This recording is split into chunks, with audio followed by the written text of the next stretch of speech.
Hello friends, welcome to our channel. I am doctor जे।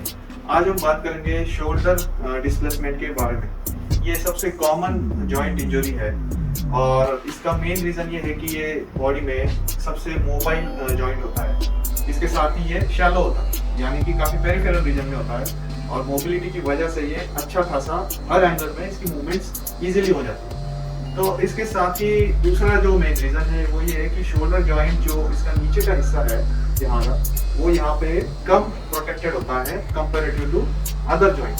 सो इसकी वजह से जो है कंधा उतरने के चांसेस ज़्यादा होते हैं जब कोई इंजरीज होती है, तो नीचे की तरफ ये खिसकता है, उसी को हम शोल्डर डिस्प्लेसमेंट बोलते हैं। अब इसके साथ ये जानना जरूरी है कि ये होता क्यों है, ऐसा क्या होता है कि शोल्डर डिसलोकेट हो जाता है। तो इसके काफ़ी रीजन है। सबसे मोस्ट कॉमन रीज़न जो है, जो हम डे टू डे लाइफ में बहुत इजीली हमें दिख सकती है, वो ये कि जब भी कोई आप स्पोर्ट एक्टिविटी करते हैं, जो बच्चे खेलते हैं या आप भी स्पोर्ट एक्टिविटीज करते हैं, तो स्पेशली जब स्पोर्ट एक्टिविटी के दौरान जब आप गिर जाते हो शोल्डर के बल पे, तो उस दौरान शोल्डर पे सारा वेट आने की वजह से ये नीचे की तरफ खिसक जाता है, यानी कि डिसलोकेट हो जाता है। एक तो ये रीज़न है। इसके साथ ही अगर कोई आपको हिट करता है, कोई एक्सीडेंट हो या किसी ने आपको हिट किया सामने की तरफ से शोल्डर पे, तो शोल्डर पीछे की तरफ डिसलोकेट होता है। तो इस तरीके से इसका मैकेनिज्म रहता है।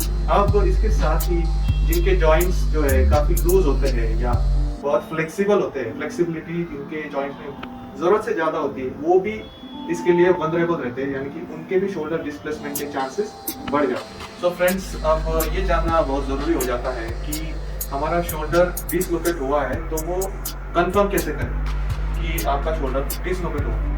तो इसके कुछ साइन एंड सिम्टम्स होते हैं, बहुत सिंपल होते हैं, जो आपको पता होना चाहिए। वो बहुत इजीली आप इसको डिटेक्ट कर सकते हैं। तो जैसा कि सबसे सिंपल जो कॉमनली हम जानते हैं कि एक सीवियर पेन आपको शोल्डर जॉइंट में, मान लो आपका एक शोल्डर जॉइंट है जो डिसलोकेट हुआ है, आपने देखा, तो वो बंदे को, उस जो विक्टिम होगा, उसको बहुत सीवियर पेन होगा शोल्डर जॉइंट में।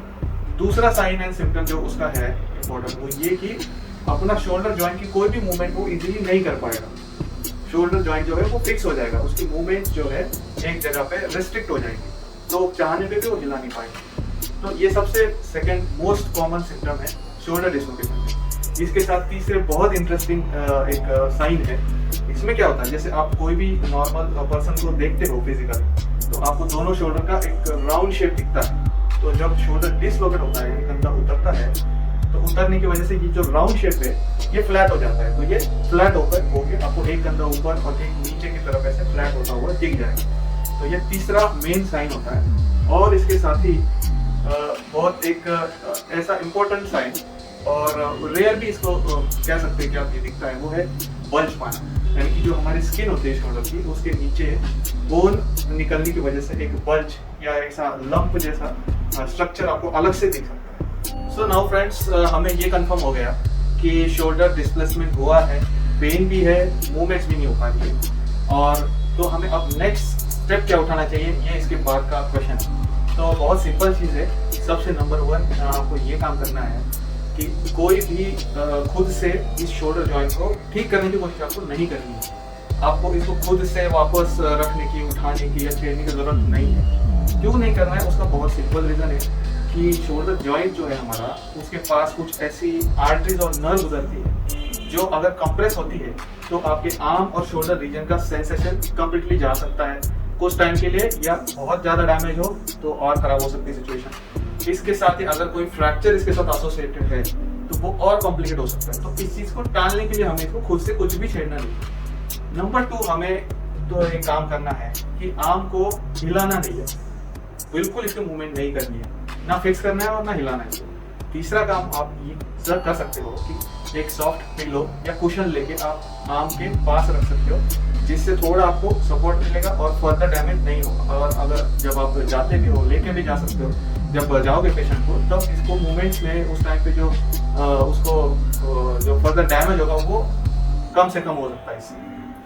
तो अब नेक्स्ट जो हमें इम्पोर्टेंट स्टेप है वो ये करना है कि हमें घर के आसपास या आपके एरिया के आसपास जहाँ पर भी आपको एक्सीडेंट के बाद आपको लग रहा है कि शोल्डर डिस्प्लेस हुआ है, तो इमरजेंसी डिपार्टमेंट आपको ढूंढना है, कोई भी नियरेस्ट हॉस्पिटल और उसका इमरजेंसी डिपार्टमेंट, या फिर आप एक ऑर्थो सेटअप में जा सकते हो जहाँ पर ऑर्थोपेडिशियन या हड्डियों का डॉक्टर बैठता है। तो इमरजेंसी फिजिशियन और ऑर्थोपेडिशियन जो होता है, ये दोनों बहुत स्किल्ड होते हैं इस शोल्डर को वापस फिक्स करने के लिए, इसका ट्रीटमेंट करने के लिए। इसके स्पेशल मैन्युअर होते हैं, स्पेशल इसके लिए स्किल होती है जो कि इसको वापस जगह पे अपनी रखा जाता है। तो अब इसमें जब आप सेटअप में जाते हो तो जो डॉक्टर है, जो हेल्थ प्रोफेशनल है, वो क्या करता है, सबसे पहले आपके वो एक्सरे लेते हैं शोल्डर के। तो वो एक्सरे इसलिए लेते हैं कि उसमें देखने के लिए कि शोल्डर डिस्प्लेसमेंट के साथ कोई फ्रैक्चर तो एसोसिएटेड नहीं है, क्योंकि शोल्डर जॉइंट के जो होता है वो काफ़ी कॉम्प्लेक्स जॉइंट है, उसके आसपास काफ़ी स्ट्रक्चर होते हैं जिनसे वो कनेक्टेड होता है, इसीलिए इसकी मूवमेंट सबसे ज़्यादा होती है। तो सबसे पहले यही देखते हैं कि आपका कोई फ्रैक्चर तो नहीं है। तो अगर फ्रैक्चर पाया जाता है तो उसका ट्रीटमेंट थोड़ा डिफरेंट होता है, उसमें फ्रैक्चर का भी प्लस आपका जो शोल्डर डिस्प्लेस हुआ है उन दोनों का ट्रीटमेंट किया जाता है।